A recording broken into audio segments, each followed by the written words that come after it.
Bismillahirrahmanirrahim.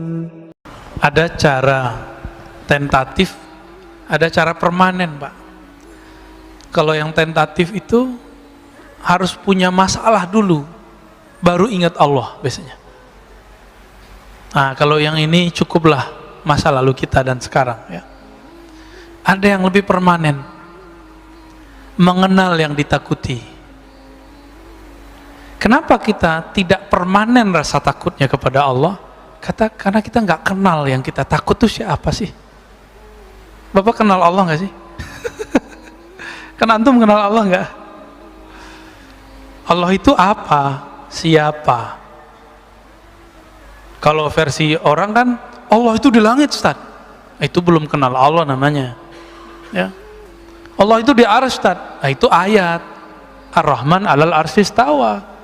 Yang istawa itu antum kenal nggak gitu? Mau terserah mau di langit, mau di mana terserah, ya. Allah ini kan bukan fisik. Disebut Allah di atas langit, Allah disebut Allah di atas arsy, nggak ngefek, Pak. Andi bukan jisim. Kenapa kita berdebat di luar sana, Allah di mana, Allah di mana, Allah di mana? Karena kita masih menjisimkan Allah tanpa kita sadari. Menganggap Allah itu benda. Sesuatu benda. Maka sampai keyakinan mereka yang mengatakan apa? Yang meyakini Allah tidak berarah di atas langit atau di atas arsy seperti diam, meyakini Allah tidak ada. Berarti sebelum arsy nggak ada, Allah nggak ada dong. Dulu arsy pernah nggak ada nggak? Atau alas adanya bareng sama Allah? Duluan mana arsy sama Allah? Mana dalilnya? Akhir surat At-Taubah dan beberapa ayat-ayat yang lain. Allah menyebut Rabbul Arsyil Azim. Rabb, Allah pencipta. Apa arti Rabb? Pencipta. Pencipta arsy yang besar. Jadi arsy yang besar aja Allah yang ciptain kok, Pak. Nah, maka Nabi kalau lagi ada karb itu karbun artinya masalah. Itu doa favorit saya kalau baca zikir pagi sore, salah satunya La ilaha illallahul alimul azim, la ilaha illallah rabbul arsyil azim, la ilaha rabbus samawati wa rabbul ardi wa rabbul arsyil karim. Tiada yang berhak disembah kecuali Allah, tiada Tuhan pencipta langit dan bumi, dialah ya rabbul arsyil azim, pencipta arsy yang besar.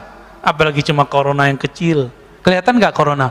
Sampai hari ini yang disebut corona itu kan yang disebut sama Bill Gates itu, yang dia presentasi beberapa tahun yang lalu yang bentuknya kayak rambutan, ya. Jadi kita sudah terbawa oleh dia, maka sekarang di mana-mana gambarnya begitu. Padahal belum tentu begitu juga, Pak. Ya, pinter ya. Jadi maling teriak maling, Pak. Makanya wajar ya. Vaksin versi lawan dia nggak diakuin, karena dia mau jualan vaksin juga. Ustadz konspiratif. Emang ada di dunia yang tidak pakai konspirasi? Antum dagang aja konspirasi loh. Kita dagang aja konspirasi nggak? Contohnya gini, orang megang handphone setiap hari lebih lama daripada nonton TV. Maka sekarang orang antum nonton YouTube sekarang lebih banyak daripada nonton TV, ya nggak? Itu pakai otak konspirasi loh. Sekarang jadi marketing namanya. Maka dipasanglah iklan banyak-banyak. Yang lucunya pas pengajian lagi ya. Maka antum yang pakai channel pribadi tuh, tapi isinya ceramah, itu duitnya syubhat, harus dibagi tuh. Wajib dibagi kalau dapat duit. Ya. Harus dipakai untuk jalan dakwah, kalau enggak kualat. Rasain aja ntar. Ya. Karena pembersihnya cuma jalan dakwah. Jadi yang antum yang punya tabungan samar-samar nggak usah khawatir, pakai di jalan dakwah. Tapi jalan dakwahnya jangan salah dakwah. Ntar dakwah teroris lagi yang dibantu. Ya. Jadi apa yang harus kita lakukan? Ma'rifatul ma'bud, mengenal yang kita anggap kita takut itu. Bapak karena kenal istri, maka cintanya permanen, Pak.